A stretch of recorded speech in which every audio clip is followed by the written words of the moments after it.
आज पूरे देश में, पूरे प्रदेश में हमारे धर्म के ऊपर भी प्रहार हो रहा है, हमारे धर्माचार्यों के ऊपर भी प्रहार हो रहा है और हम मौन बने उसको सह रहे हैं। कोई और बोलेगा, कोई और भिड़ेगा, हमको बोलने की क्या आवश्यकता है।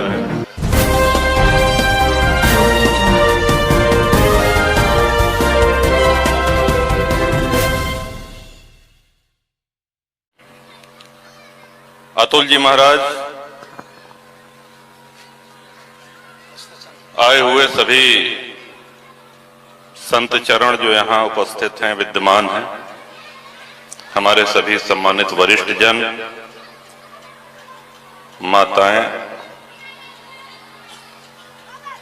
गुरु विश्वामित्र, प्रभु श्री राम और श्री लखनलाल जी के प्रतिमूर्ति जो झांकी में यहाँ पे उपस्थित हैं, महाराज जी के साथ आई हुई पूरी संगीत मंडली, आप सभी का अभिवादन, आप सभी को हमारे सादर प्रणाम। अतुल जी महाराज के एक बहुत बड़ी विशेषता है कि बहुत जटिल से जटिल चीज बड़ी सरल भाषा में, कि विद्वानों के समझ में आ जाए, और जो कम पढ़ा लिखा है, जो संस्कृत के विद्वान नहीं न, उन्हों के समझ में आ जाए। और एक सच्चे राम भक्त या सच्चे कथाकार की ये पहली योग्यता है। हम सबके श्रद्धेय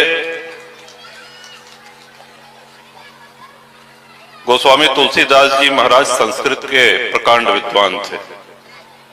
पाणिनीय व्याकरण का अध्ययन उन्होंने काशी से किया था, लेकिन उनके मन में एक ये टीस थी कि हमारे देश में बहुत बड़ा वर्ग ऐसा है जो संस्कृत को समझ नहीं पाता है, संस्कृत को पढ़ नहीं सकता है, संस्कृत बोल नहीं सकता है। उन जन सामान्य के लिए उन्होंने हमारी आपकी बोलचाल की भाषा में, अर्थात अवधी भाषा में, श्री रामचरितमानस की रचना करी। लेकिन संस्कृत का महत्व उन्होंने भूला नहीं। उनको प्रत्येक अध्याय में जब हम देखेंगे, श्री रामचरितमानस में मंगलाचरण संस्कृत में ही है, उसके बाद दोहा चौपाई ये आरंभ होते हैं। हम सभी ने एक पंक्ति सुनी होगी श्लोक की, धर्मो रक्षति रक्षितः। आप धर्म की रक्षा करें, धर्म आपकी रक्षा करेगा। लेकिन शायद कहीं हम इसको भूल गए। आज पूरे देश में, पूरे प्रदेश में हमारे धर्म के ऊपर भी प्रहार हो रहा है, हमारे धर्माचार्यों के ऊपर भी प्रहार हो रहा है और हम मौन बने उसको सह रहे हैं। कोई और बोलेगा, कोई और भिड़ेगा, हमको बोलने की क्या आवश्यकता है। भगवान श्री राम का व्यापक चरित्र देखिए। सबसे पहले तो हम सभी लोग इतने सौभाग्यशाली हैं कि हिंदू धर्म में हम सभी लोगों का जन्म हुआ है। अवध की भूमि मिली, गंगा मां का तट है, और गंगा मां का क्या महत्व है ये हमसे ज्यादा शेष भारत के लोग जानते हैं। पिछली बार कुंभ में दक्षिण भारत से हमारे कुछ मित्र आए थे, कुछ दिन प्रवास किया, और लौट करके जब वो दक्षिण भारत वापस गए गंगा जल लेकर के, फिर उन्होंने फोन से बताया कि आसपास के 25-30 किलोमीटर के लोग जिनको ये जानकारी हुई कि हम प्रयाग से स्नान करके और संगम का जल लेकर के आए हैं, वो आते और हमारे पांव छूते थे कि आप गंगा नहा के आए हैं, बहुत थोड़ा सा गंगा जल हमको मिल जाए अंतिम समय के लिए।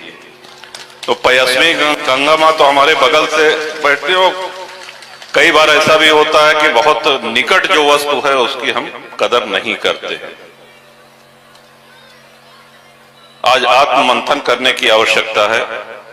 भगवान श्री राम का व्यापक चरित्र हमारे आपके सामने जितने भी आदरणीय श्रद्धेय कथाकार कहते हैं, वो तुलसी बाबा के रामचरितमानस को ही आधार बना करके, उन्हीं की चौपाइयां गा करके, उन्हीं की दोहे सुना करके उस व्यापक चरित्र को बड़ी सरल भाषा में हमारे सामने रखते हैं और हमारी बुद्धि में समाता है, वो समझ में आता है।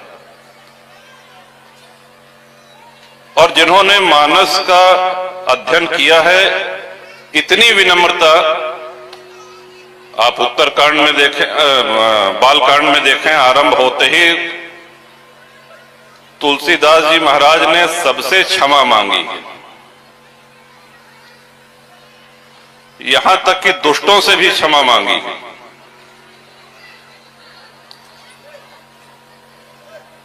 मति अति नीच ऊंच रुचि आछी, चाहिए अमी जग जुरे न छाछी।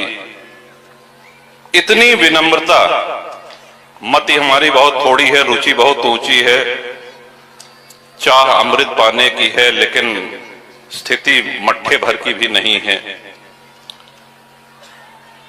और करण चाहूं रघुपति गुण गाथा, लघुमति मोर चरित अवगाहा। तमाम इस तरह के उन्होंने पूरे क्षमा याचना करी है कि मैं इतना बड़ा काम साधने जा रहा हूं। कहीं भी उनकी किसी वर्ग को कष्ट पहुंचाने की कोई इरादा नहीं था, लेकिन कष्ट इस बात का होता है कि आज श्री रामचरितमानस पर, आज तुलसी बाबा पर अगर राजनीति से प्रेरित होकर के कोई प्रहार कर रहा है और हम मौन बन के बैठे हैं, तो हमको अपना आत्मचिंतन करना चाहिए। हमारे कहने का ये मतलब नहीं कि मुर्दाबाद के नारे लगाए जाएं या पुतला दहन किया जाए, लेकिन हाँ, हमको उस सभ्य भाषा में तार्किक ढंग से अवश्य प्रतिकार करना चाहिए और अपनी बात पूरी मजबूती से। भगवान रामो परीक्षा लेता है कि हम देखत ही अपने भक्तन के कि बोलत है हमरे बरे, कि सब कथे सुने चला होती।